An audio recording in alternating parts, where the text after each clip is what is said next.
Prontinho? Agora nós vamos retornar ao nosso estudo, né?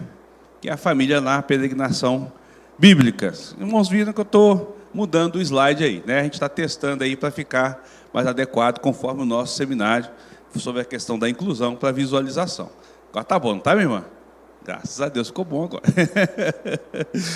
Mas a intenção nossa é estar melhorando cada vez mais, e eu quero avisar a igreja que você vai ver algumas mudanças, né? Na questão dos slides, na questão da forma de fazer a apresentação, justamente para a gente adequar a realidade. Todos os dispositivos, todas as decisões do Conselho têm visado o bem da igreja e a expansão do reino, né? Então a gente tem se preocupado com isso. Mas vamos lá ao nosso texto. Nós estamos estudando sobre a família na peregrinação bíblica. Nós vimos o primeiro estudo que foi voltado para a questão de uma introdução. Depois nós falamos sobre a peregrinação do casal. E nós já estamos há 3 semanas presos na peregrinação do homem. A gente não conseguiu avançar nessa peregrinação, né? A minha ideia era já estar bem à frente, mas aprove ao Senhor que a gente não conseguiu avançar. E é bom a gente lembrar o que nós vimos até aqui a respeito da peregrinação do homem. A primeira coisa que é importante a gente lembrar é que a nossa peregrinação, a nossa definição de masculinidade e do papel do homem está registrado nas Sagradas Escrituras, tá certo? Então, nós devemos de entender que quando Deus criou o homem, a sua imagem, quando Deus o criou, e assim o fez homem e mulher, Deus definiu essa questão da identidade. Nós não podemos deixar que outro meio defina aquilo que nós somos, né? Isso é impossível para o ser humano, mas os homens estão tentando fazer isso. E isso é inaceitável para a condição do cristão, né? Quem define o papel do homem, o papel da mulher, quem define a masculinidade é aquele que o criou, é Deus. Ele é que designa quem somos, como vivemos e como devemos fazer. Deus fez o homem, aí no caso a humanidade, e quando ele fez, então ele definiu a sua sexualidade, homem e mulher, o criou, né? E assim define também o seu papel cultural e o seu papel social, ou o seu mandato cultural e o seu mandato social. Quando Deus cria todas as coisas, ele também faz isso. E aí nós vamos ver que Deus vai dizer: sede fecundos, multiplicai-vos, enchei a terra e sujeitai-a, dominai sobre os peixes do mar, sobre as aves do céu, sobre todo animal que rasteja pela terra. Esse é o mandato de Deus, é a ordem de Deus para o homem produzir cultura e para o homem se socializar ou produzir a sociedade. Então o mandato social e o mandato cultural de Deus, ele tem a ver com a cooperação entre homem e mulher. Homem e mulher devem estar juntos nessa ação de criar a cultura e de promover a socialidade, tá certo? Então, isso tem a ver com a expansão da humanidade, sede fecundos, multiplicai-vos e enchei a terra, e tem a ver com o domínio ou a manipulação da natureza. Dominai sobre os peixes do mar, sobre as aves do céu, sobre todo animal que rasteja pela terra. Esse mandato é dado tanto ao homem quanto à mulher. Porém, quando o Senhor faz o detalhamento, e aí nós vamos lembrar aquilo que eu tenho falado sobre Gênesis. Gênesis começa com um resumo, depois ele detalha aquela situação. Criou Deus os céus e a terra, aí depois ele vai dizer como foi criado. Aí criou Deus homem e mulher, e depois no capítulo 2 ele vai dizer como o homem e a mulher foi criado, ou seja, ele faz o detalhamento dessa criação, né? Então, quando Deus faz esse detalhamento, nós somos melhor expostos ou melhor informados sobre esse mandato cultural e esse mandato social. Então, o homem, agora o sexo masculino, tem a definição da parte da própria criação, do próprio Deus, o seu papel e o seu propósito de existência. E aí Deus criou o homem, e a afirmação de ser homem tem a ver com a sua sexualidade, tem a ver com o casamento, né? Então o homem é definido através da sua natureza biológica, e também através do seu casamento. Então o Senhor criou um espaço especial, ali onde ele colocou o homem, onde ele deveria então desenvolver esse mandato cultural e esse mandato social, de uma forma bem distinta, né? E aí o Senhor vai dizer lá, em Gênesis 2,15, tornou, pois, o Senhor Deus ao homem e o colocou no jardim do Éden para o cultivar e o guardar. E eu coloquei em destaque aí essa palavra cultivar porque nós estávamos falando sobre ela, né? O que significa esse cultivar, tá certo? E aí ele vai dizer, não é bom que o homem esteja só, falhei uma auxiliadora que ele seja idônea, deixa o homem pai e mãe, se une à sua mulher. Estão mostrando todo esse mandato, toda essa direção de Deus para a cultura e para a sociedade. Obrigado, meu querido. Do homem, tá certo? E aí nós estudamos, como eu disse, a palavra cultivar. E nós aprendemos que no mandato cultural, nós somos chamados a cultivar qualquer campo que Deus nos tenha dado, tá? E a ideia aí de cultivar é a ideia de construir, é a ideia de criar, né? É a ideia de planejar, é a ideia de plantar, é a ideia de exercer essa manipulação. Nós falamos isso quando nós falamos sobre a questão do homem. Deus colocou o homem no jardim, então o homem deveria de organizar esse jardim, não apenas adequando ali não apenas vivendo naquele ambiente, mas adaptando aquele ambiente a uma morada. Então, criando o pomar, onde é que vai ser? Vai ter a macieira, onde é que vai estar isso? Né? Fazendo todo o processo de orientação, de organização, de design, ali, de arranjo, de paisagismo, o homem deveria de fazer ali, para fazer daquele ambiente o seu ambiente. Então, esse mandato ele vai criar o ambiente conforme a sua necessidade. Né? Então, os homens devem de ser plantadores, devem de ser construtores, cultivadores, né? O homem deve de investir tempo, deve de investir energia, deve de investir em ideia, deve de investir a sua paixão em coisas boas, né? Trazendo isso à existência. E aquele homem que é fiel a Deus, então é aquele que se dedica a cultivar, a construir e a criar para glorificar ao Senhor. Por isso que eu falei que a gente tem tanto prazer quando a gente faz algo e alguém diz, nossa, que bom que você fez isso, ficou bacana isso, e você enche de orgulho e fala, eu fiz. Né? Você fala, poxa, eu estou me realizando disso aí, tem a ver exatamente com a questão do que Deus vai fazer. Então, toda a área que Deus nos colocar, aí vai da sua questão, você pode estar trabalhando num grupo, pode estar trabalhando dentro de uma empresa, você pode estar numa corporação gigantesca, ou pode estar lá na sua casa, exercendo esse mandato, você vai estar sempre fazendo isso. Isso é criar cultura, isso é criar as coisas, isso é desenvolver as coisas, isso também tem a ver com o seu relacionamento social, tá certo?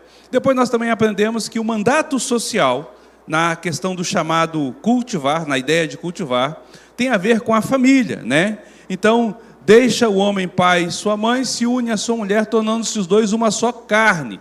E isso, então, vai fazer com que o homem tenha esse mandato social. Ele é chamado para cultivar a sua família, tá certo? Ele é chamado para isso. E aí eu dei uma orientação aos pais, né, dizendo que os meninos devem ser orientados, direcionados e incentivados a tomarem a iniciativa no relacionamento, né?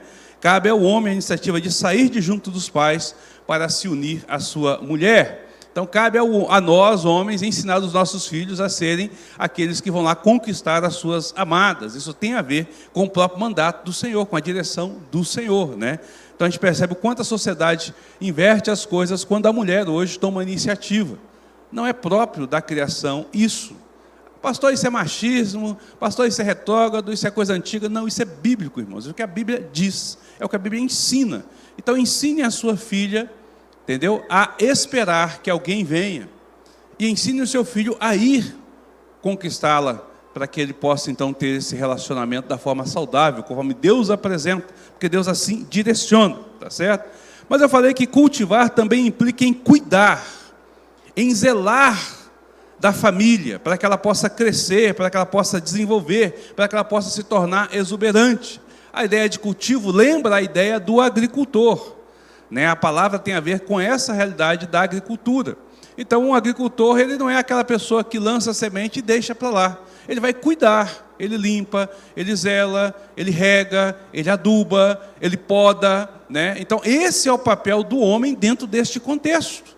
Dentro do contexto familiar, cabe ao homem todo esse período. Então, ele é um jardineiro que vai estar em constante trabalho ali, num trabalho periódico constante, tá certo? E aí nós vimos o quanto nós falhamos, né? Porque a gente conquista e deixa para lá. A gente conquista e fala assim, agora, mulher, toma conta aí, que eu vou trazer outras coisas à existência, né?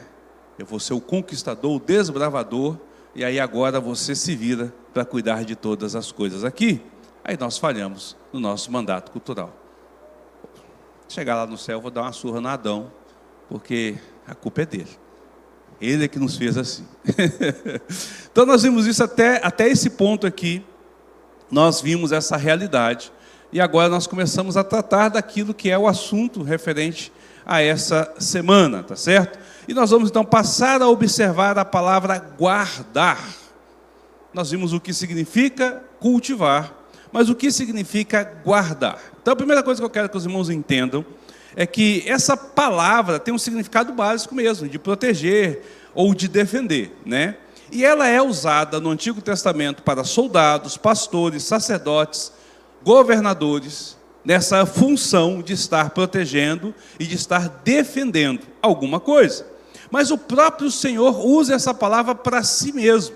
Então eu queria convidar você a abrir a sua Bíblia lá no Salmo de número 121, porque é o melhor exemplo do que significa essa visão de ser um guardador, um guardião, dado ao homem no seu mandato, ela é expressa no próprio Senhor. E o Salmo de número 121, ele nos traz esta realidade a partir do próprio Senhor. O Senhor aqui se mostra como o nosso guardião. Olha só, Salmo 121 diz assim: leva os meus olhos para os montes, de onde me virá o socorro? O meu socorro vem do Senhor que fez o céu e a terra. Ele não me permitirá que os meus pés vacilem, nem dormitará aquele que te guarda. É certo que não dormita nem dorme o guarda de Israel. O Senhor é quem te guarda, o Senhor é a tua sombra à tua direita. De dia não te molestará o sol, nem de noite a lua. O Senhor te guardará de todo mal, guardará a tua alma. O Senhor guardará a tua saída e a tua entrada, desde agora e para sempre. Essa é a mesma palavra que é dada aqui, os adjetivos, o verbo que é usado sobre guarda, guardar. Isto é a mesma palavra que tem a ver com aquilo que Deus diz lá em 2,15. Colocou Deus o homem no jardim e Deus o ordenou para que ele pudesse então guardar, para cultivar e guardar. É a mesma palavra. Deus usa essa palavra para si, para falar isso, e ele vai nos ensinar então esse processo a partir daí. Então, como imagem de Deus, somos chamados a simbolizar esta característica de Deus junto à esposa e aos filhos. Somos chamados a caracterizar isso junto à sociedade. Nós somos chamados para ser esse guardião, para ser esse guardador, como é apresentado. Então o homem não é apenas chamado, não é chamado apenas para produzir, construir, criar, mas também para guardar e para ser defensor e protetor, tá certo? Essa é a função nossa. Nós somos chamados para ser defensores e protetores. Cabe a nós essa atividade. Então, como gerente do jardim, Adão foi chamado não apenas para esse cultivo, para deixá-lo belo, né? Mas Adão também foi chamado para o deixar seguro. É interessante, né? Seguro de quem? Do quê? Não é o paraíso? Não é o Éden? Aí nós entramos no capítulo 3, nós vamos perceber qual era o motivo da segurança que ele deveria de estar ali, qual era o papel que ele tinha que falar. E aí existe uma pergunta que não quer calar, uma pergunta filosófica que ninguém consegue responder. Aonde estava Adão na hora que a serpente vai estar conversando com Eva? Aonde estava o guardião da família? Aonde estava o defensor da sua amada? Na hora em que ela é ludibriada, na hora que ela é enganada pela voz da serpente. E Paulo deixa isso de forma bem clara, porque Paulo vai dizer que Eva foi enganada e Adão foi consciente. Ou seja, era a responsabilidade dele e ele falhou nesse exato momento, tá certo? Então onde é que ele estava nesse momento? Estava numa pelada lá dos macacos contra os gorilas? Será que estava lá no futebol? Né? Será que ele foi pescar? O que ele estava fazendo que ele não estava ali presente, cuidando dessa questão? Será que ele estava se preocupando mais com a macieira do que com a sua esposa? O fato é que ele falhou. Uma vez que ele falhou, todos nós passamos a falhar neste mandato.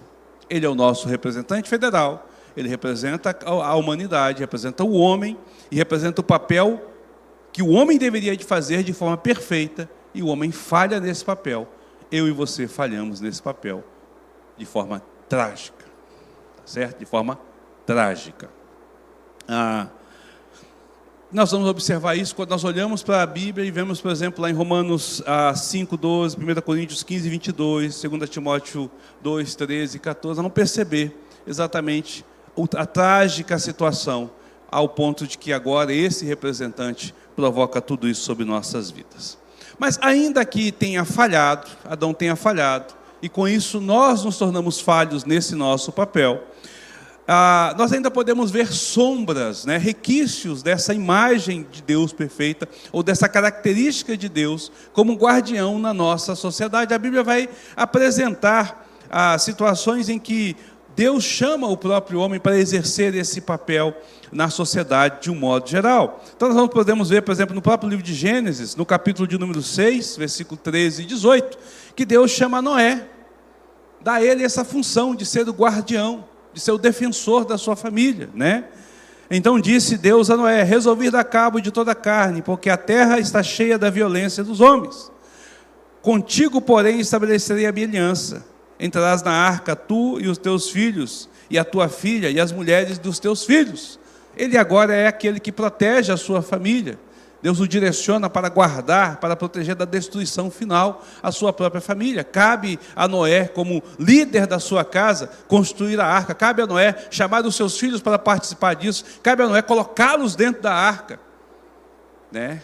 Ele falou: é sua função agora de agir a defesa da sua família e a proteção da sua família. E aí, irmãos, é aquilo que eu falei, se a gente fosse pegar isso aqui e fosse caminhar nas páginas das Escrituras, nós íamos falar de Davi, nós íamos falar de José, nós íamos falar de Jacó, nós íamos falar do próprio Esaú, né, e de Ismael também. A gente poderia ver nos profetas, a gente veria toda uma sequência em que nós vamos perceber que esse mandato de Deus, tanto de cultivar quanto de guardar, está inserido no contexto da própria relação de Deus com o homem.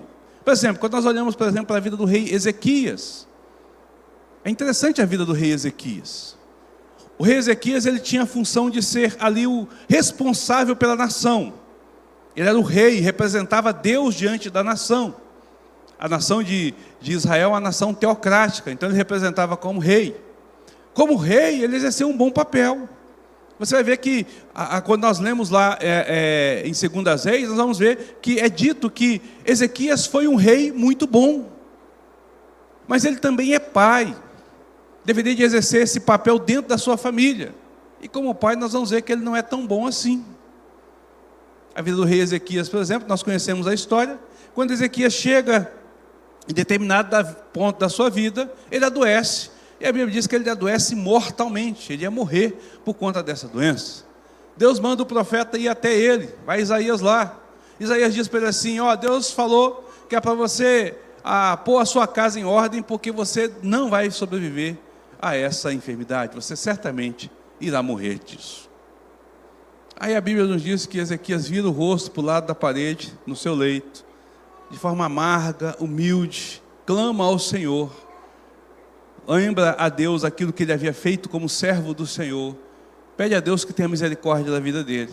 E então a Bíblia nos diz que antes do profeta sair do portão da cidade, Deus fala com ele, ele volta, e ele diz assim: o Senhor disse que vai te dar mais 15 anos.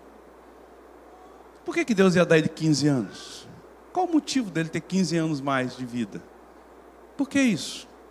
Aí você vai ver que o filho dele, Manassés, começa a reinar aos 12 anos. Interessante, né? E quem foi Manassés? Pior dos reis.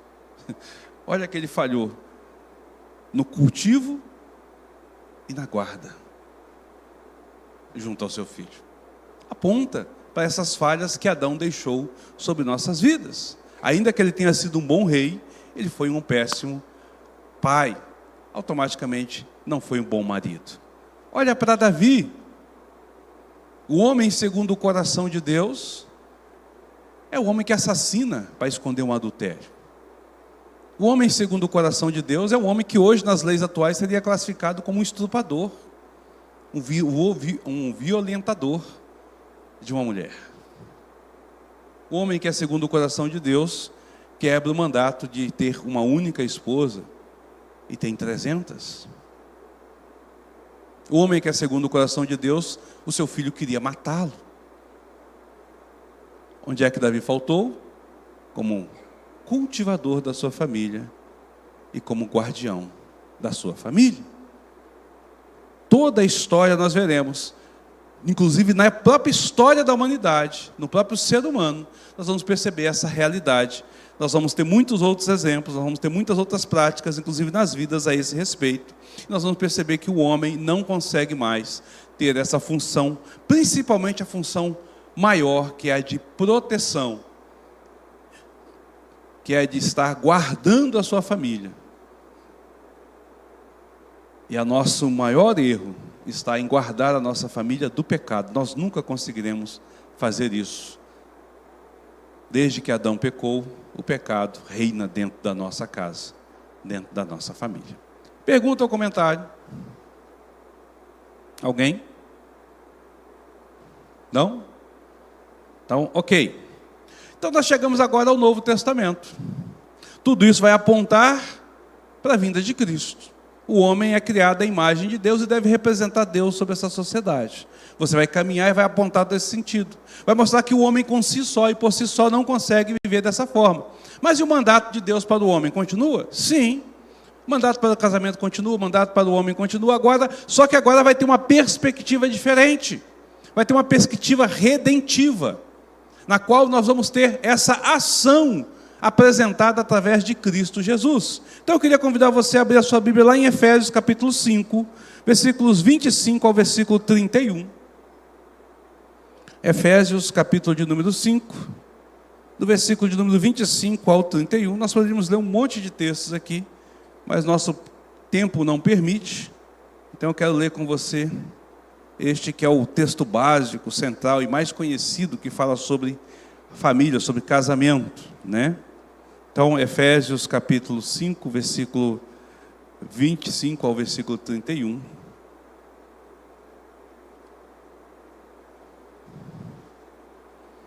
Todos encontraram, hein? 5, a partir do 25 até o versículo de número 31. Vamos fazer essa leitura responsiva. Eu vou estar lendo aqui os versículos ímpares e vocês respondem com a leitura do versículo par, para não ficar só eu falando aqui sozinho, tá ok? Pronto, todos acharam? Então vamos lá. Maridos, amai vossa mulher, como também Cristo amou a igreja e a si mesmo se entregou por ela.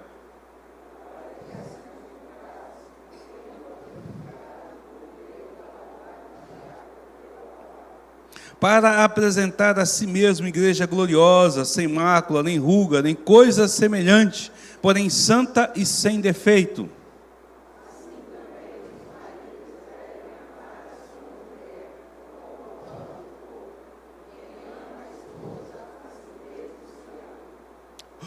Porque ninguém jamais odiou a própria carne, antes alimenta e dela cuida, como também Cristo faz com a igreja.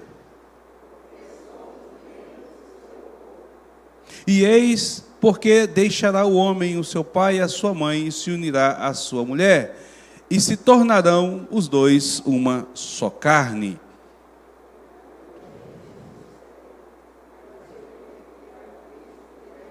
Até aí. Vamos lá. Observe que no texto que nós temos à mão, há expressões que nos levam ao mandato do homem lá de Gênesis 2:15. Não apenas pelo fato de que ele vai citar aqui o versículo 24, né? O final dele, ele encerra exatamente com a fala final na criação do homem e da mulher, ali no capítulo de número 2. Mas observe os textos que eu coloquei em destaque aqui no nossa tela. A si mesmo se entregou para que a santificasse, tendo-a purificado por meio da lavagem da água pela palavra, para apresentar a si mesmo igreja gloriosa, sem mácula, nem ruga, nem coisa semelhante, porém santa e sem defeito. Você consegue perceber que ele está falando aqui, claro, de Cristo, né? O exemplo aqui é de Cristo, e que aqui Cristo então tem essa atitude junto à igreja de cultivar e proteger. Olha para o texto. Ele deve proteger essa igreja, ele vai cultivar o relacionamento com essa igreja. Cabe a Cristo fazer isso. E aí que é a beleza, queridos, porque esse papel que é dado a nós é o papel que representa Cristo. Por isso que ele vai dizer: a marido, amai vossas esposas como Cristo amou a igreja. E quanto ao esposo, quanto ao homem em si, observe só: amai vossa mulher como também Cristo amou a igreja, a si mesmo se entregou por ela. Deve amar a sua mulher como ao próprio corpo. Ele a alimenta e dela cuida. Cultivar e proteger. O mandato que é dado lá é repetido aqui, tá certo? E ele vai encerrar então com Gênesis 2:24. Por isso deixará o homem pai e mãe, unir-se à sua mulher, tornando-se os dois então uma só carne. Uma só carne. Pergunta ou comentário? Não? Tranquilo aqui que está aqui? Então tá bom. Agora eu quero chamar a sua atenção, e quero chamar a atenção dos homens aqui, principalmente para um fato interessante. Você observou que cabe ao homem amar sua esposa? Amai vossa mulher como Cristo também amou a igreja. Paulo não fala nada aqui nesse texto, o versículo anterior vai falar da submissão, mas não fala nada nesse texto de que a mulher deve amar o seu marido. Já observou sobre isso? Que cabe ao homem amar a esposa. É claro que mulher também deve amar o seu marido. É claro que esse mandato é mútuo, nós vamos observar isso em todo o contexto bíblico. Mas quando Paulo fala a respeito do papel do homem no casamento, quando Paulo fala do homem exercendo o seu ato masculino de viver com a sua esposa, cabe a ele a ordem de amar. Cabe a ele. Se ele é responsável por nutrir, se ele é o responsável por esse cultivo, né? Se ele é responsável pelo cuidar, se ele é o responsável pela vigilância e pela defesa, é papel do homem. Será que nós podemos então atribuir responsabilidade ao homem em manter o amor aquecido no casamento? E aí eu queria ouvir vocês, o que vocês acham disso? Quem vai ser o primeiro? Sim. E aí? Deixa só o microfone chegar aqui, para aí ficar mais fácil dos irmãos poderem ouvir.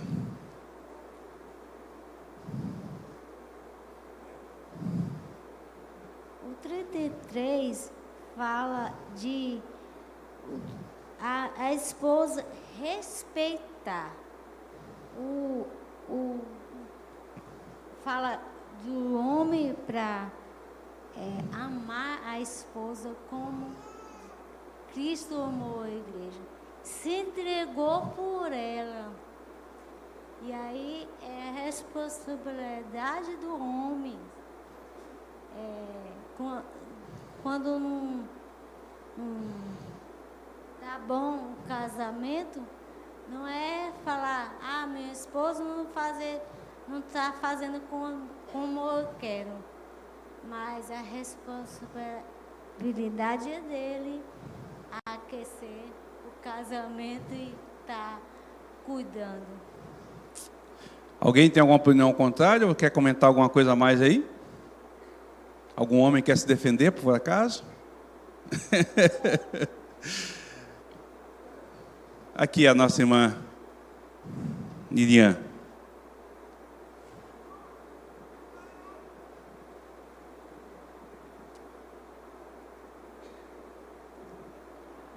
Pastor, de vez em quando eu falo sobre isso lá em casa, sabe? Eu acho que a mulher, assim, ela é muito de retribuir o que recebe. Então, se o marido dedica amor, dedica atenção, ele vai receber amor, ele vai receber atenção. Então, assim, a mulher, ela pelo menos eu sou assim, entendeu? Então, às vezes, o Emerson está muito zangado, chega em casa bravo, brigando, e aí a resposta automática, às vezes, é a mesma. E aí, se ele chega de uma forma mais branda, mais mansa, a resposta também é a mesma. Então, eu acho que a mulher é muito isso, ela é muito de retribuir aquilo que recebe. Então, eu acho que se o marido demonstrar esse amor, com certeza a mulher vai demonstrar todo o respeito. Amém. Mais alguém? Nosso irmão Júnior.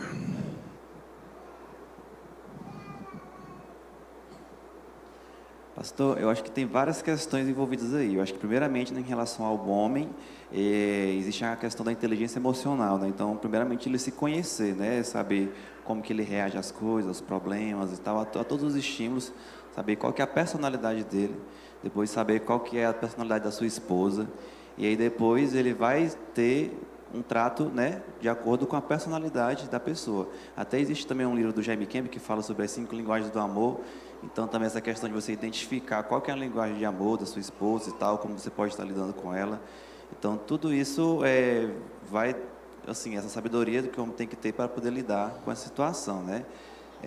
Eu lá em casa, com a minha esposa, com a Gleice, né, eu sempre tem essa questão, que de vez em quando ela me cobra, eu tenho que estar sempre lembrando, a forma de falar, né, o cuidado. Você pode falar essa mesma coisa que você falou, não está errado, mas a forma de falar, né, falar com açúcar, tal, com leveza e tal, né, tom de voz influencia pra caramba, né, dentre outras coisas. Então, assim, se conhecer, né, conhecer a sua esposa, a personalidade, dessa forma, utilizar uma linguagem adequada para lidar com ela, porque aí tudo fica mais fácil. Você falando uma verdade, mas de uma outra forma, uma forma mais suave, mais leve, né, vai fazer todo sentido e o relacionamento do casal vai crescer e evoluir.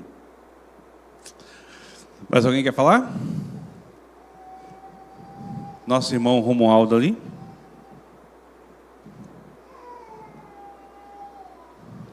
Bom dia, igreja. Nosso estudo diário lá em casa hoje foi em cima desse tema, né? E nós acabamos discutindo bastante sobre esses cuidados que tanto o esposo quanto a esposa deve ter para que o relacionamento, né, dentro de casa seja mais harmônico possível. Mas o que acontece no dia a dia, muitas vezes, pastor, eu não estou aqui querendo defender nenhum homem, é que se transfere muitos problemas lá da rua, do trabalho, de onde quer que esteja, para dentro do lar. Isso acaba refletindo muito no relacionamento dos dois. Eu creio que a esposa, às vezes, quando trabalha fora, também acaba levando uma carga, né? E essa carga, às vezes, atrapalha no relacionamento. Não se tira um período para se discutir, né? Dialogar os dois, para que o relacionamento se torne mais saudável possível, né? Então, hoje nós estávamos discutindo sobre isso lá em casa, né? A boa parte da manhã. O tema é do Hernandes Dias Lopes. É um tema bastante interessante sobre essa questão de família, né? Então, assim, é preciso que tenhamos muito cuidado. Os casais aí mais jovens, né, que estão iniciando, é preciso tomar muito cuidado. Eu e a Vairena já estamos trilhando junto há 35 anos, né? E a gente já viveu uma experiência bem interessante. Nós discutimos desde quando nós casamos, nós ficamos relembrando onde foi que nós...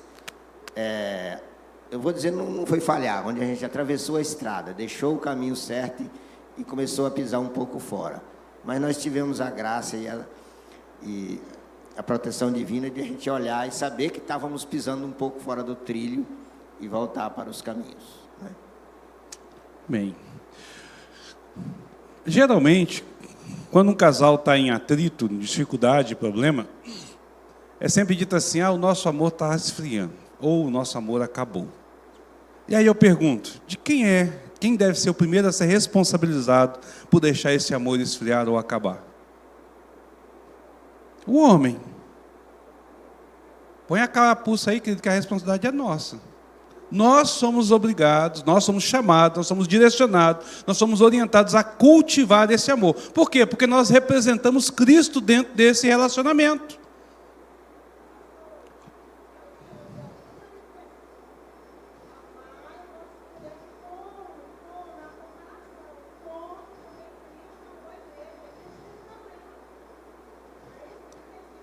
Exatamente. Aí vossa mulher, como também Cristo amou a igreja. Deus está comparando. Homens, vocês têm que amar a esposa como eu amei a igreja, com todo tipo de problema. Não tem desculpa para o homem, ele é responsável. O homem que é irresponsável é o que larga a esposa, é o que trai, é o que faz tudo de coisa ruim. Mas se ele é responsável e cumpre com aquilo ali, ele vai cumprir aquilo ali até na hora da morte. Ele tem que ser fiel àquele versículo bem ali. Não tem desculpa para o homem, não existe. Ah, não sei o que, eu vou analisar, vou ver se a minha mulher, não sei o que. Não existe isso. A palavra ali é clara. Também Cristo amou a igreja e a si mesmo se entregou por ela. Olha, seus homens, vocês têm que se entregar para a esposa. De todo sentido, não tem jeito. Deve amar sua mulher como o seu próprio corpo. E alimenta e dela cuida. Então, não tem desculpa para o homem. Pelo versículo, não existe.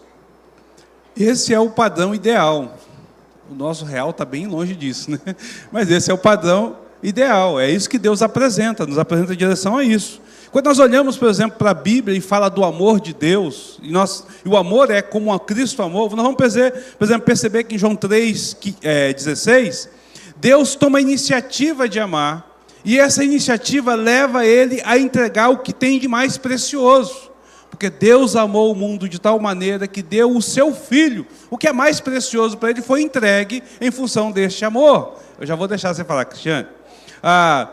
Em João 13, versículo 1, nos diz que o que segurou Jesus, o que levou Jesus à consequência foi o fato de nos amar. Sabendo Jesus o que estava para acontecer, sabendo o que estava sobre a sua vida, Jesus então decidiu amá-los. Então Jesus amou até o fim, nos diz isso.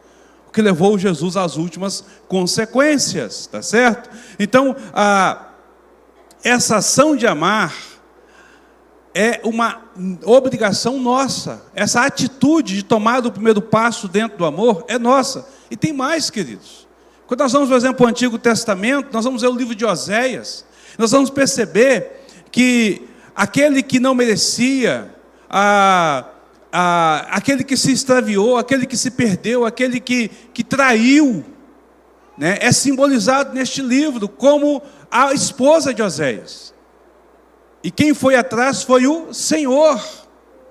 É esse amor que ele está falando que eu e você tem que nutrir pela esposa, que tem que desenvolver pela esposa. É o de suportar a dor, é o de carregar o fardo, é o de viver ali intensamente, entender o papel e a importância disso. Em 1 João, capítulo 4, versículo 19, nos é dito que nós amamos ao Senhor porque Ele foi o primeiro a nos amar. Nós não o escolhemos, mas Ele nos escolheu. Aí volta lá para o fato de que o homem tem que deixar pai e mãe. Tem que se unir a sua mulher. Cabe a ele escolher quem ele vai dedicar até que a morte o separe. E aí eu vou chamar a atenção para você que é pai, e vou chamar a atenção para você que é mãe, que está instruindo o seu filho, e para você que é filho. Preste atenção. Em primeiro lugar, sua esposa. Segundo lugar, sua esposa. Terceiro lugar, sua esposa. Quarto lugar, sua esposa. A sua esposa é prioridade no seu relacionamento. Seu filho não é prioridade. Seu pai não é prioridade. Seu emprego não é prioridade. Prioridade é a sua esposa. Agora, vocês dois juntos trabalham o restante. Vocês dois juntos trabalham o restante. Me dói no coração ver relacionamentos aonde o esposo, por qualquer motivo, deixa a esposa. Porque ele acha que outras coisas ali têm mais importância. Então a gente precisa de entender isso. Precisa de entender isso. Minha mãe está doente, minha esposa está doente. Primeiro eu levo a minha mãe para o hospital. Primeiro eu levo minha esposa para o hospital, depois eu levo minha mãe. Não tem como ser diferente. Não tem como ser diferente. Aí eu vou chamar a sua atenção também sobre o relacionamento com respeito à questão do jugo desigual. Percebe como isso então é nocivo? Quando uma esposa está casada com um marido que não consegue viver isso, e ela vai ter que viver a parte bíblica. Ou quando o marido está casado com uma esposa que não consegue viver a parte bíblica, aí vai ser problema. Então, se você não casou, toma cuidado. Primeiro a Cristiane, depois o nosso irmão Napoleão. Cristiane ali. Bom dia. Não, era só para fazer um adentro aí, o seguinte, todas essas coisas que a gente está vendo aqui, muito, muito bom, realmente, só que isso requer maturidade e tempo. Início de relacionamento, dificilmente isso vai ser colocado em prática. Porque se você perguntar para um homem recém-casado quem é a tua família, a primeira coisa que vai dizer é meu pai, minha mãe. Aí depois ele vai cair, eu casei. Então, muitas coisas requer tempo, requer maturidade, de ambas as partes, né? Porque a mulher também, às vezes, o que falta na gente é um pouco também de sensibilidade para entender que o homem, ele demora, não todos, não estou querendo dizer que é um padrão, mas uma boa parte, eles demoram a entender essa situação. Nós, se você perguntar para um homem, para um casal que já está 20 anos, 30 anos, eles já estão vivendo isso aí na prática. Agora, um casal recém-casado, dificilmente eles vão colocar isso aí em prática. Porque isso requer maturidade, requer estudo, requer uma experiência bíblica, uma experiência cristã que não tem. E aí entra a questão do exemplo familiar, entra muitos fatores externos, que tem muitos pais que, mesmo sendo cristão, mesmo estando na igreja, eles criam os filhos para eles. Eles falam, você tem que cuidar da mamãe, você tem que cuidar do papai, quando eu estou ficando velha, você não pode me abandonar, eu estou morrendo, você tem que cuidar de mim. Então, tem várias situações que podem também pesar. Eu estou tentando criar os meus assim, olha, quando eu ficar velha, não se preocupe, pode me botar no asilo, mas eu quero que vocês sigam a vida de vocês. Obviamente, eu estou fazendo chantagem, né? Eles não vão fazer isso. Se eles fizerem isso, eu vou ficar com raiva. Mas, assim, a gente tem que criar os nossos filhos com essa ideia também. Principalmente os homens. Os homens têm uma dificuldade de amadurecer. Tem tanto homem aí com 50 anos que age como se fosse ainda um bebê, que ainda depende do conselho dos pais, ainda não é homem o suficiente para administrar a sua família, como será homem, ainda depende dos pais, como é que ele vai cuidar dos filhos dele.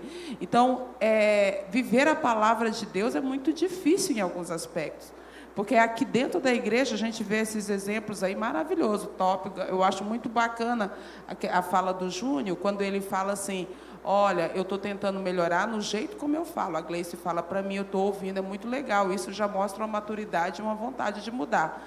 No entanto, tem muitos que já estão velhos, caduco, perto de aposentar e ainda não teve essa maturidade. Por quê? E isso, obviamente, acaba levando a um casamento complicado. Maturidade, eu acho que é a palavra-chave. Maturidade, seja na vida pessoal, principalmente na vida cristã. É muito triste que você falou, minha irmã, mas é uma realidade, é muito triste, né? É muito triste isso, porque não era para ser assim. Dentro da igreja não era para ser assim. E aí eu vou dizer que não é maturidade, não, é falta de ensino.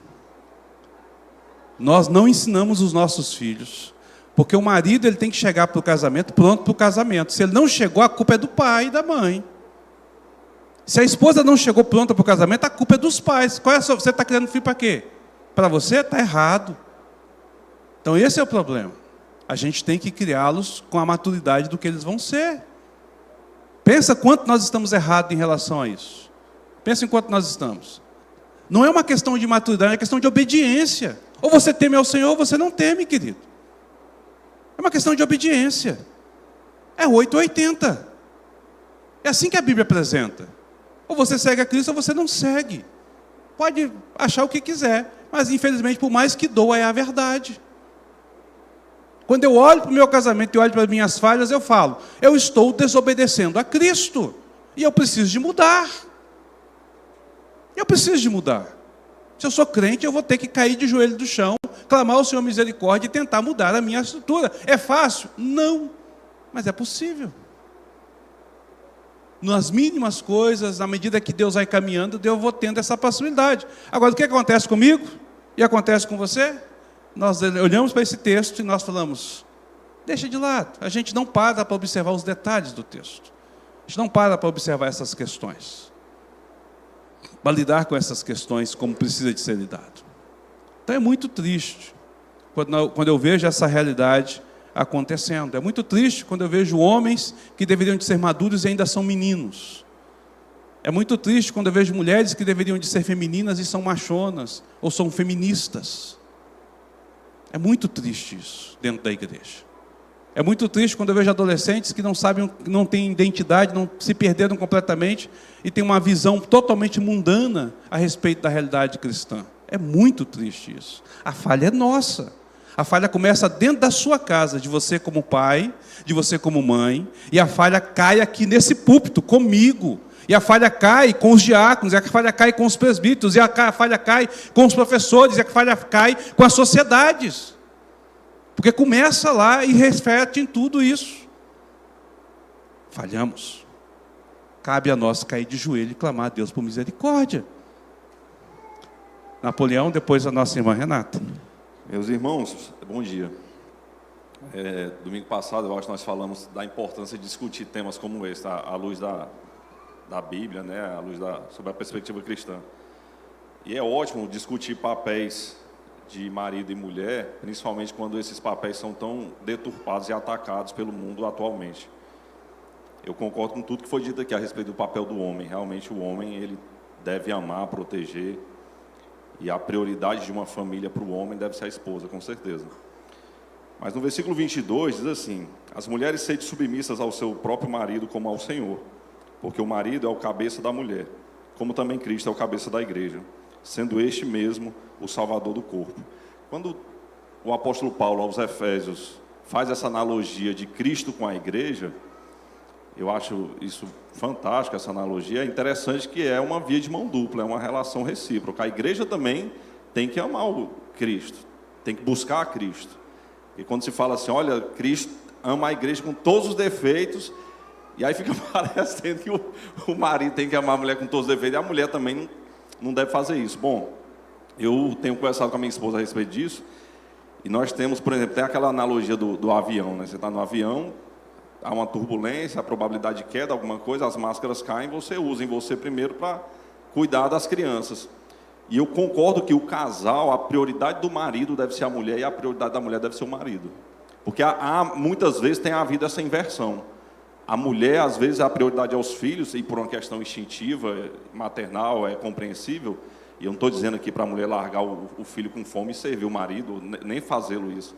Mas, muitas vezes, a mulher também erra nesse sentido, de deixar o homem com as suas necessidades. Vamos deixar isso para quando a gente fala da mulher? Vamos. Na peregrinação da mulher, vamos falar sobre isso. Hoje é só sobre o homem. Sim. Quando a gente fala da mulher, nós vamos, aí nós vamos descer a lenha nela. Deixa ela descer assim, a lenha. Eu não quis causar polêmica, nem defender os homens ou atacar as mulheres. Só estou dizendo assim, que o casal ele tem que ter essa consciência. Porque não, é verdade. Quando os dois não se darem essa prioridade, toda a família vai mal. Uhum. Toda a família vai mal, os filhos, tudo. E quando os dois têm um ao outro como prioridade, a família vai bem. Amém. Deixa só a Renata falar aí. Não, continuando no exemplo dele do avião, é o que diz o texto, né, lá no 28, o Ronaldo que apontou para mim. Assim também os maridos devem amar a sua mulher como o próprio corpo. Quem ama a esposa, a si mesmo se ama. Então é uma questão de autocuidado. O homem com ele mesmo, né? Então, assim, aí a gente tem questões sociais que impactam muito na saúde do homem hoje. Gente, o pessoal de 80 para cá, né? Que os homens não cuidam dessa questão de não cuidar de si, né? De não se cuidar, não foi ensinado a cuidar de si como homem. A questão mesmo, essa doutrina do casamento, como disse, afirmar essas lições que o senhor trouxe para mim. Eu cresci na igreja, gente, e foi a primeira vez que eu pensei sobre isso, foi agora. Então, essa é toda uma geração que não foi ensinada conforme a palavra de Deus, apesar de ler sempre, mas nunca pensou nisso. E aí, que impacta na vida, né, no dia a dia do casamento, como no papel desse homem. E aí eu estava, quando lendo isso, eu estava pensando nos modelos, né, de homens cristãos, né? Já que eu fui criada no mundo de homens cristãos, como que é forte o papel do homem, como isso representa na vida de outro homem. Eu vejo meu pai, um homem servo de Deus, e meus irmãos, né? E a minha irmã e eu. como não impacta tanto o exemplo que meu pai deu para nossas vidas como mulheres, mas impactou muito na vida dos meninos. A ponto deles jogarem na cara do meu pai, às vezes, alguns comportamentos que eles replicam hoje que meu pai acha ruim, né, como casais, né? E aí eu fico com eles nas suas respectivas famílias. Então, assim, eu achei muito interessante isso, de você olhar para si mesmo, de amar a si mesmo e pensar que isso vai impactar na vida do seu filho que você está criando, né? É interessante mesmo. E na vida da sua família, da sua esposa. Amém. O Emerson ali. Deixa o Emerson falar. O tempo está passando. Eu tenho que terminar isso tudo hoje, gente.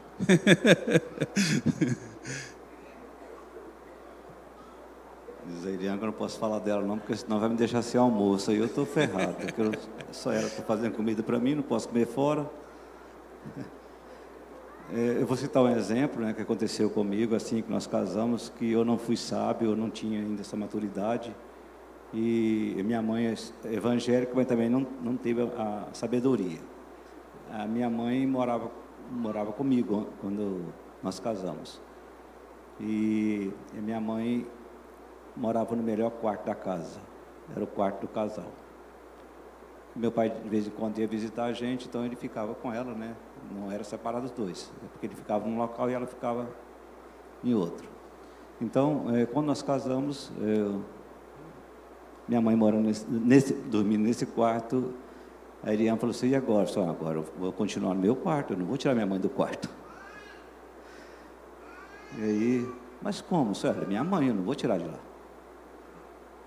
Eu poderia ter chegado para ela: mãe, nós casamos, agora o quarto é nosso. Eu não tive não tinha esse conhecimento, né, essa maturidade, e minha mãe não teve a sabedoria de para poder liberar o quarto para a gente. Bom, nós convivemos aí até que minha mãe resolveu mudar. E aí nós fomos para o quarto. Mas até então teve algumas discussões. Eu tenho um comentário para poder fazer, como também Cristo amou a igreja e a si mesmo se entregou por ela, com muitos defeitos. Com certeza muita gente tem defeitos dentro da igreja, a gente conhece, né? A gente sabe disso daí. E as nossas esposas também têm os defeitos, mas a gente tem que saber amar, independente dos defeitos. A Eliane teve um período da vida dela que, para quem conheceu, a Eliane tinha obesidade, né? E aquilo ali, eu nunca falei para a Eliane que eu deixava de amar, por causa daquilo ali. E eu tenho um problema muito sério comigo, talvez o machismo, não sei o que é, mas uma coisa que eu não aceito, os defeitos, né? Vamos falar assim, uma coisa que ela sabe, me conhece, o defeito que eu não aceito na minha vida é a traição. Não me trai, porque se me trair uma vez só, eu separo mesmo. E ela sabe disso. Não fala assim: nossa, que homem bonito. Se ela faz perto de mim, ela vai embora morar com ele. E ela sabe também disso. Então, também pode ser machismo isso aí, eu não sei se é ou não. Mas ou então um ciúme demais, né? Então, eu tenho esse defeito comigo, assim. Então, ela me respeita. Então, vai lá para o versículo 33, que fala sobre o respeito da mulher, né? Que deve respeitar o marido. Ela sabe que eu não gosto disso. E eu acho que ela me respeita, então tem medo, né? Um dos dois. Mas está explicado, hein? Você é feio pra caramba. Conseguiu um tesouro desse aí, tem que segurar mesmo. Brincadeira, meu irmão. Gente, olha só, vamos lá, continuando aqui. Ainda falando sobre esse tema, né? Pedro vai também falar sobre isso. Ele vai dizer: maridos, vós igualmente vivei a vida comum do lar, com discernimento, e tendo consideração para com a vossa mulher, como parte mais frágil, trate-a com dignidade, porque sois juntamente herdeiros da herança, da mesma graça de vida, para que não se interrompam as suas orações. Observe que Pedro também fala dessa questão e do cuidado do marido sobre a sua esposa. E aqui ele coloca a esposa e o marido numa condição de igual, né? Aqui ele vai dizer exatamente, são herdeiros da mesma graça. Mas ele vai dizer que o homem tem um papel e tem uma importância. E novamente nós estamos expostos ao mandato aqui para a consideração, né? Tratar como parte mais frágil, tratar com dignidade. Então, novamente, cuidar, proteger, nutrir, defender. Se o homem entende isso, e aqui a gente poderia, se a gente cair para a prática do casamento, a gente não para nunca. Sabe por quê? Porque cada casal tem sua característica. Ninguém é igual a ninguém. Ninguém é igual a ninguém. Cada um tem sua característica. Então, o meu casamento com a Adeliane é único no mundo, no universo. Ninguém vai viver a felicidade que a gente vive e os problemas que a gente vive. Pode ter alguma coisa parecida, mas igual não. Porque eu tenho uma personalidade, a Adeliane tem uma outra personalidade. Nós temos chamados, temos idades, temos tudo, cultura, tudo formado de forma diferente. Nós nos tornamos únicos. Tá certo? Então, algumas decisões que nós tomamos, elas são únicas para o nosso casamento. Alguns problemas que nós enfrentamos, as soluções são únicas para o nosso casamento. E você não deve, de forma alguma, copiar isso no seu casamento, porque você vai se dar mal. Você deve ir à fonte, que é a palavra de Deus, e extrair uma aplicação para a sua vida. À luz das Escrituras, como que eu devo de fazer? Essa é a grande questão. Como que eu devo de lidar com isso? Então, eu preciso de aprender a lidar com essas questões, né? Então, a gente precisa de aprender a lidar com essas situações. Mas é importante a gente observar que se eu, como marido, entendo esse papel, eu, como pai, entendo esse papel, que é minha obrigação, que é meu papel fazer isso, e eu começo a viver isso no meu relacionamento, eu vou poder experimentar tudo aquilo que Cristo tem para nós da forma mais clara e mais direta. Eu vou poder experimentar no meu relacionamento isso. A minha esposa sendo fiel ao Senhor e vivendo o papel dela como mulher, querido, pode ter certeza que você vai ser razoavelmente feliz nessa terra, porque plenamente feliz só na glória. Plenamente feliz só na glória. Você terá a condição de experimentar muita coisa legal, muita coisa boa dentro do seu relacionamento. E aí, tudo aquilo que Deus estabelece será visto, né? O Napoleão falou aí sobre a questão do mandato, né? Então, nós podemos exercer o mandato de ser cabeça da nossa família, ou seja, ser o líder da nossa família. Olha só o que Paulo diz aqui em 1 Coríntios 11, 13. Quero, entretanto, que saibais ser Cristo o cabeça do homem, e o homem o cabeça da mulher, e Deus o cabeça de Cristo. Rapaz, isso as feministas se contorcem quando elas leem isso, porque elas falam, não pode. Pode. É uma questão de mandato. É questão de dentro do mandato cultural e do mandato social. Não é inferiorizar, mas é entender a forma como Deus direciona todas as coisas, tá certo? E novamente, Paulo vai dizer em Efésios, né? Capítulo 5, 23, porque o marido é o cabeça da mulher, como também Cristo é o cabeça da igreja, sendo este mesmo o Salvador do corpo. Observe que nesses dois textos, Paulo, guiado pelo Espírito Santo, diz que o homem exerce a sua autoridade como cabeça. Mas o que Paulo vai fazer? Primeiro nos é dito que ter alguém como líder, alguém que lidere, é natural. Ter alguém que lidere é natural.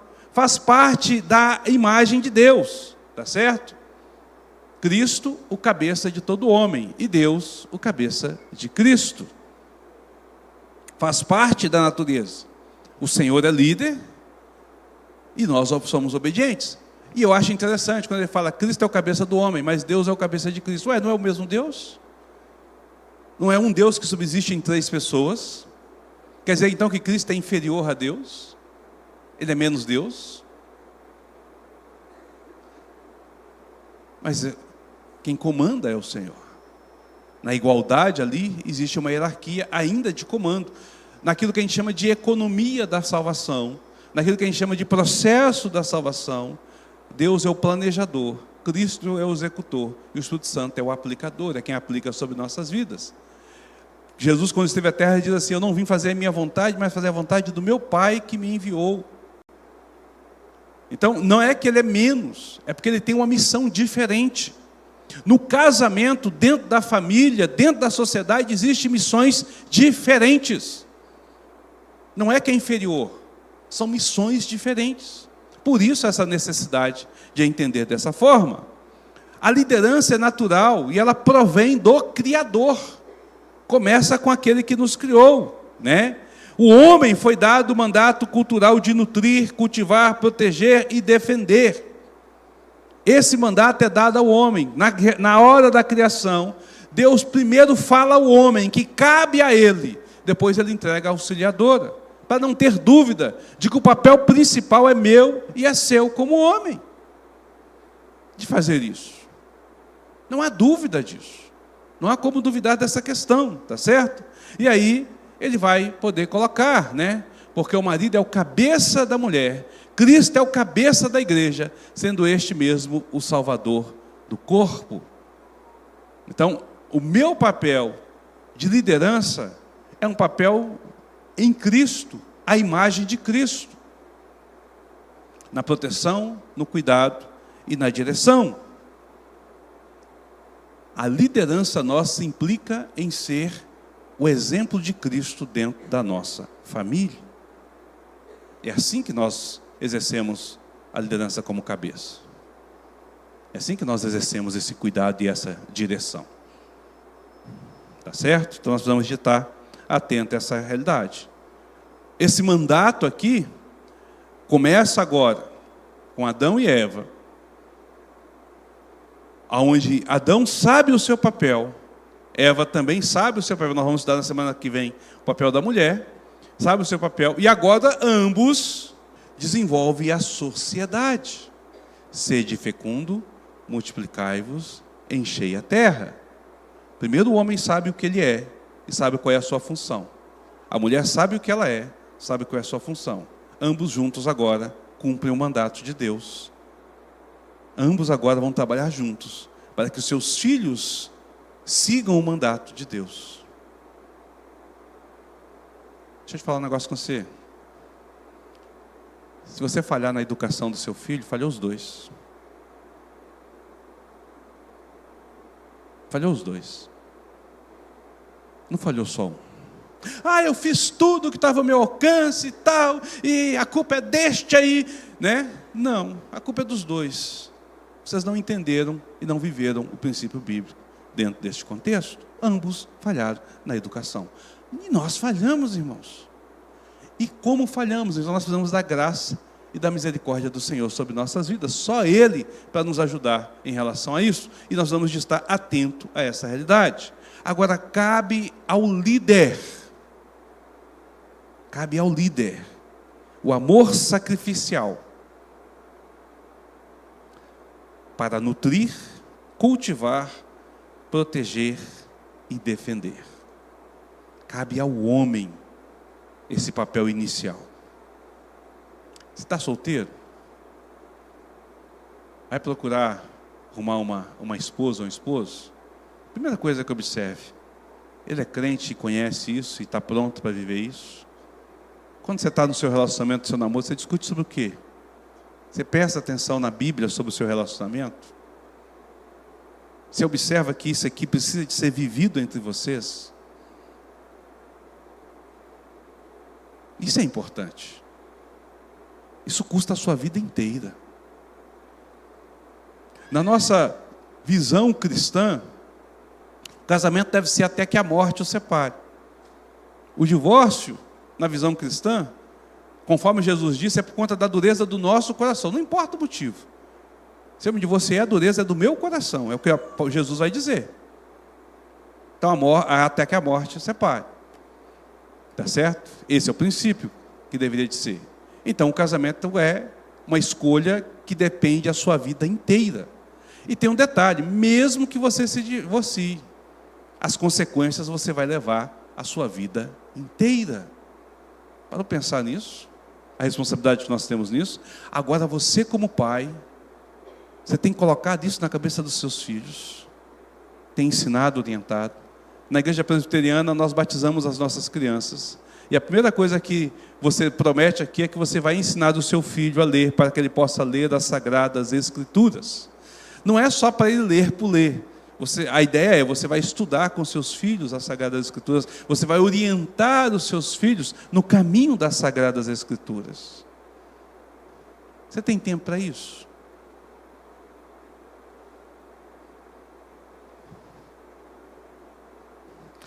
Quando o homem exerce o parâmetro de liderança bíblico, ele revela Deus à criação. Ele revela Deus no seu casamento. Ele resplandece como Cristo em seu relacionamento.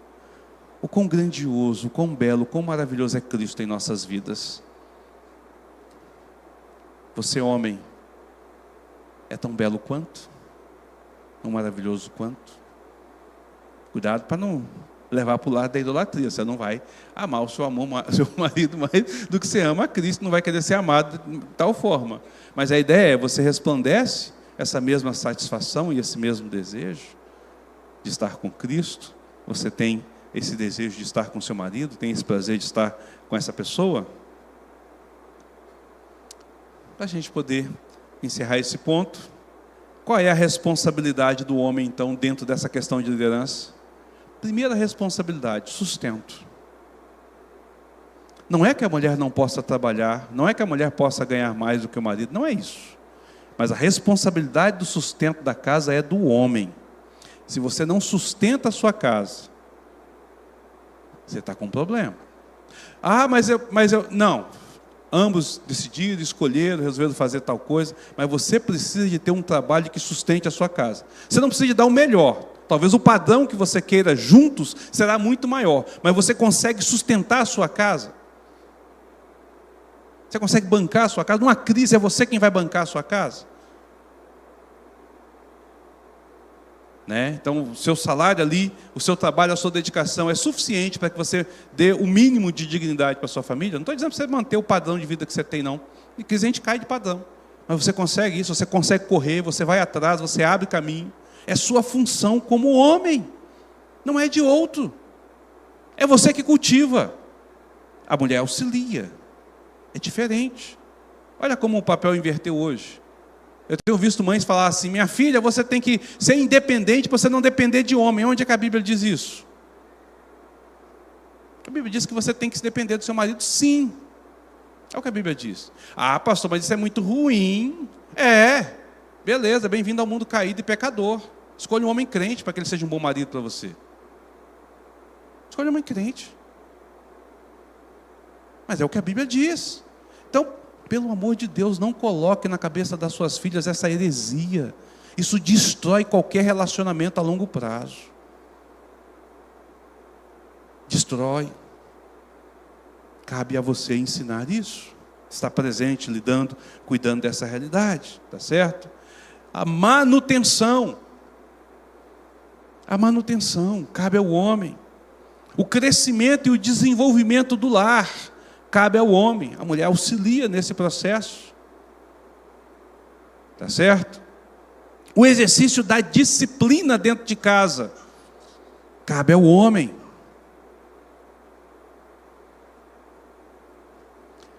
Quando eu era menino, eu cansei de ter vassoura quebrada nas pernas, panela batida na cabeça. Minha mãe, assim, ela educou como ela foi educada.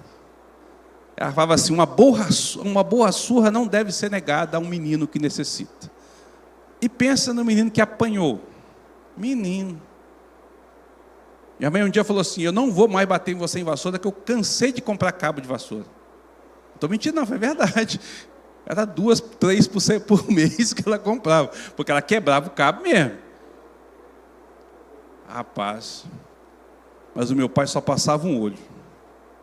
Eu me tremia todinho só do olho dele. Só dele passar o olho eu já me tremia. Ele falava um A e eu já estava de joelho ali. Meu pai nunca levantou a mão para bater em mim. Mas a minha obediência ao meu pai era 10 vezes maior que a minha obediência à mãe. Era um negócio engraçado isso. A presença dele ali, da forma como ele fazia, impunha um respeito de uma forma incrível. De uma forma incrível. Ah, meu pai teve muitas falhas, foi muito falho mesmo. Mas nesse ponto eu vou falar com você, viu? Ele impunha uma autoridade ali e fazia. Meu pai chegava e falava, vem cá, senta aqui, vamos conversar de homem para homem. Ele tinha aquela conversa séria, assim, de aquele ar de autoridade, que fazia a gente recuar em muitas coisas. Mas era a postura dele, era a maneira que ele tem. Vida piedosa. Pai, Você sabe o que o seu filho está assistindo na Netflix? Você sabe o que o seu filho está vendo na internet? Você sabe o que significa os termos que ele está usando, da linguagem atual?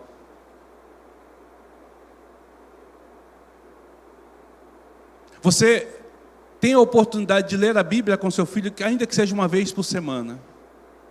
Você já sentou com seu filho e já orou com ele? Ele te pega te vendo de joelho orando. Ele sabe que você tem uma vida devocional para que ele possa imitar. Você é o exemplo de palavras que devem falar dentro de casa, para que ele possa repetir, replicar. É sua função. É seu papel. É você quem tem que fazer isso. A esposa auxilia. Então a gente precisa de aprender essas questões. Isso implica em ser líder. Isso implica em ser o cabeça. Quem fez tudo por nós não foi Cristo? E agora nós obedecemos. A Deliane quer falar ali? Depois o Napoleão. Bom dia, irmãos. Ontem eu estava junto com a SAF, né, fazendo trabalho lá na casa Ana Carolina, e eu tive a responsabilidade de levar uma fala lá para as meninas maiores, né, as adolescentes. E o meu tema foi costas eretas e ombros para trás. Então, costas eretas e ombros para trás. Quer dizer, mostrando a ela uma postura. Aí, diante de tudo que nós estamos vindo aqui, né, sobre a questão do papel do homem, quer dizer, da postura, né, que o homem deve ter, uma das coisas que eu falei com ela foi a questão do fracasso. Todos nós estamos sujeitos a fracassar algum dia, né, algum momento, porque faz parte desse mundo, fracassar. Mas o que eu quis trazer para elas é que no fracasso existem tentativas. Então, eu deixo aqui o meu recado para os homens, né? Que a tentativa, o tentar de novo, é o conserto do fracasso. Então, fracassou, né? Ponderou agora nessas palavras, nesses ensinos, e percebeu onde fracassou, retrate isso. Está em tempo, né? Então, até a nossa vida, se for, ainda está em tempo de retratar com seu filho, não importa a idade que ele estiver. Mas, gente, é verdade, é fato. Quando nós reconhecemos nossos erros, novas posturas se faz, entendeu? Novas escolhas se fazem. Então, às vezes o filho, né, ou a filha está precisando ouvir do homem, do pai: me perdoe, porque eu falei nisso, nisso e nisso. Né? Na esposa, a mesma coisa. Né? Então, procure conhecer também, em relação à esposa, a necessidade dela. Qual a necessidade que ela tem. Né? E aí, na próxima semana, a mesma coisa, as mulheres perceber a necessidade que o homem tem. Né? E aí vamos caminhando junto.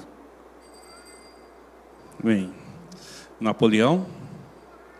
E aí nosso horário chegou ao final.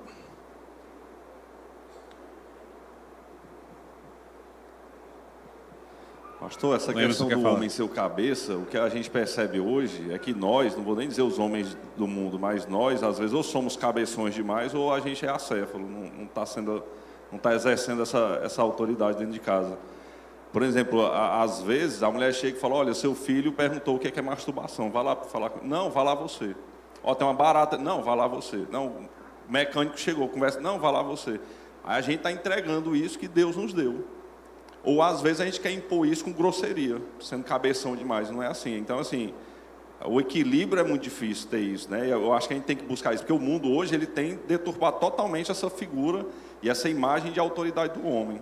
Hoje em dia querem construir um homem muito sensível, muito suscetível às vicissitudes do mundo, de modo que a mulher não tem mais essa segurança de ter um homem do lado. Ela fala: não, o meu marido está aqui, eu ando na calçada, ele anda do lado de fora da calçada, que é para me proteger. Não, a gente perdeu isso. Eu acho que a gente tem que ter essa ideia, né, o exemplo é Cristo mesmo, ser gentil como Cristo foi e ao mesmo tempo ter a autoridade de Cristo. Esse é o desafio do homem cristão hoje em dia, eu acho. O nosso desafio, né? Que não é nada fácil. Amém. O Emerson queria falar? Enquanto o microfone chega para o Emerson, deixa eu dar eu lembrei de um detalhe aqui. Papai e mamãe, vou te falar um negócio aqui.